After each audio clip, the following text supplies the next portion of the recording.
क्या आरएसएस पर बैन लगाने का रास्ता अब साफ हो गया है? डीके और खड़गे के नाम के साथ जिस नए कानून की चर्चा हो रही है उसमें आखिर क्या लिखा है? सच जानकर आप लोग भी चौंक जाएंगे। आरएसएस को लेकर आया है ऐसा नया कानून जिसने सियासी गलियारों में हलचल मचा दी है। डीके और खड़गे ने क्या वाकई पूरा इंतजाम कर लिया है? आखिर नए कानून में ऐसा क्या है?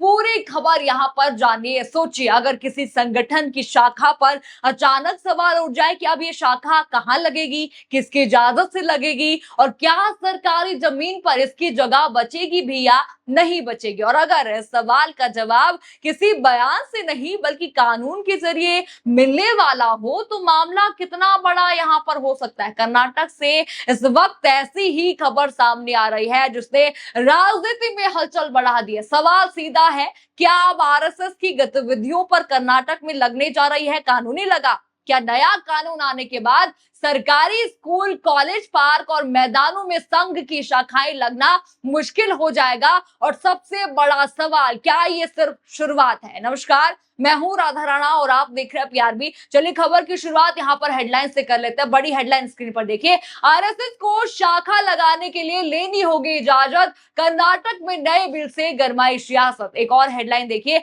आरएसएस के कार्यक्रमों पर लगेगा ब्रेक, कर्नाटक में सरकारी परमिशन वाला बिल पास, इसमें क्या खास है? हेडलाइन आपने देखा, थोड़ा बहुत मामला आप समझ जरूर गए होंगे। कर्नाटक की कांग्रेस सरकार ने सरकारी परिसरों और सार्वजनिक संपत्तियों के इस्तेमाल को नियंत्रित करने वाले एक विधेयक को कैबिनेट में से जो है यहाँ पर मंजूरी दे दी है। इसका नाम है कर्नाटक सरकारी परिसरों और सार्वजनिक संपत्तियों के उपयोग के नियमन विधेयक 2026। ये नाम है। प्रस्तावित नियमों के मुताबिक सरकार के अधीन आने वाले स्कूल, कॉलेज, पार्क, खेल मैदान और कुछ अन्य सार्वजनिक स्थानों पर सभा, जुलूस या कार्यक्रम आयोजित करने से पहले अनुमति की जरूरत होगी। बिना अनुमति ये सब आप नहीं कर सकते। अब यहाँ से कहानी और दिलचस्प यहाँ पर जरूर हो जाती है। जी हाँ, क्योंकि आरएसएस की शाखाएं और उसके कई कार्यक्रम अक्सर खुले मैदानों या सार्वजनिक स्थानों पर आयोजित होते रहे, आप सबको पता ही है। ऐसे में सवाल उठ रहा है कि अगर अनुमति की व्यवस्था सख्त हुई तो क्या इसका सबसे बड़ा असर संघ की गतिविधियों पर पड़ेगा?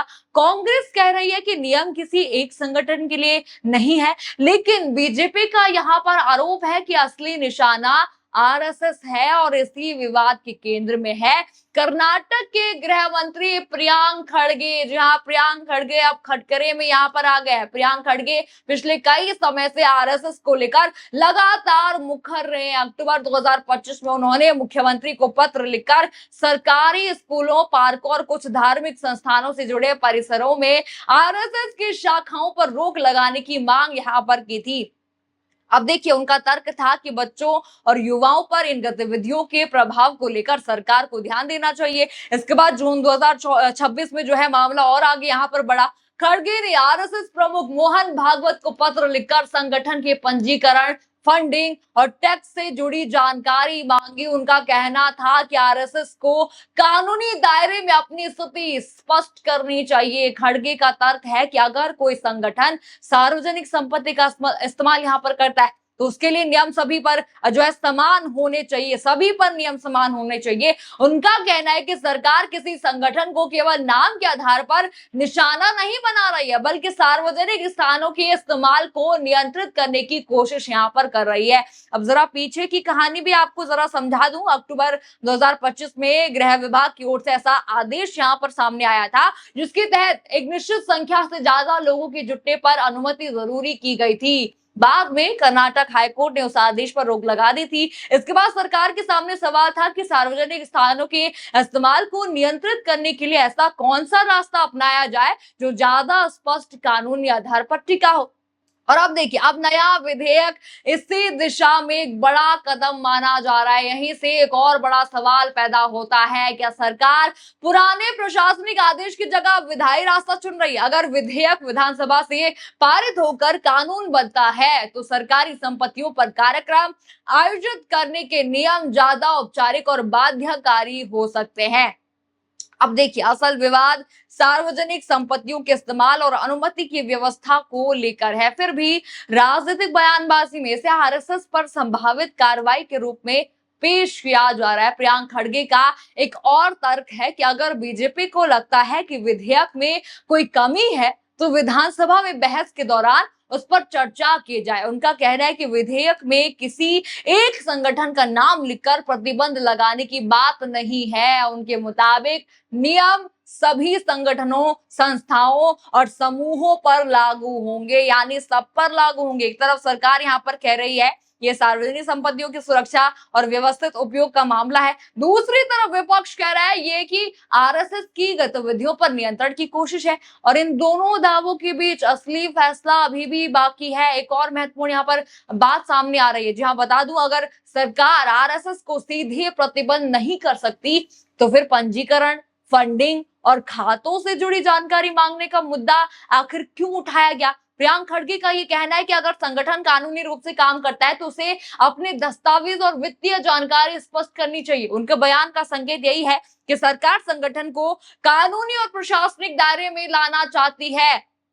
अब देखिए, सबसे अहम सवाल आगे क्या होगा। पहला पड़ाव विधानसभा है। विधेयक पर जो है बहस होगी, उसमें बदलाव भी संभव है। सरकार चाहे तो विपक्ष की आपत्तियों के आधार पर कुछ प्रावधानों को स्पष्ट कर सकती है। अगर विधेयक पारित होता है तो उसके बाद कानूनी चुनौती की संभावना भी बनी रहेगी। कर्नाटक में कांग्रेस और बीजेपी के बीच पहले से ही तीखी राजनीतिक लड़ाई चल रही है, आपको पता ही है। ऐसे में आरएसएस का मुद्दा दोनों पक्षों के लिए बेहद ही संवेदनशील है। कांग्रेस इसे प्रशासनिक सुधार और सार्वजनिक संपत्तियों के नियमन के रूप में पेश कर सकती है, जबकि भाजपा इसे वैचारिक और राजनीतिक टकराव का मुद्दा बना सकती है। दोनों ही अलग मुद्दा इसको बनाएंगे, यानी असली कहानी अभी जो है खत्म नहीं हुई है। एक विधेयक कैबिनेट से निकल चुका है, अगला कदम विधानसभा है, उसके बाद कानून बना तो उसकी व्याख्या होगी, फिर जरूरत पड़ी तो अदालत का दरवाजा भी खटखटाया जा सकता है। लेकिन अंतिम तस्वीर अब विधानसभा की बहस, संभावित बदलाव और आगे की कानूनी प्रक्रिया ही तय करेगी। और यही वजह है कि इस वक्त सबसे बड़ा सवाल ये नहीं है कि आरएसएस आज बैन हुआ या नहीं हुआ, सबसे बड़ा सवाल यह है कि क्या कर्नाटक सरकार ने ऐसा कानूनी रास्ता खोल दिया है जिसके जरिए आने वाले दिनों में जो है सार्वजनिक जगहों पर आरएसएस की गतिविधियों को सीमित किया जा सकता है।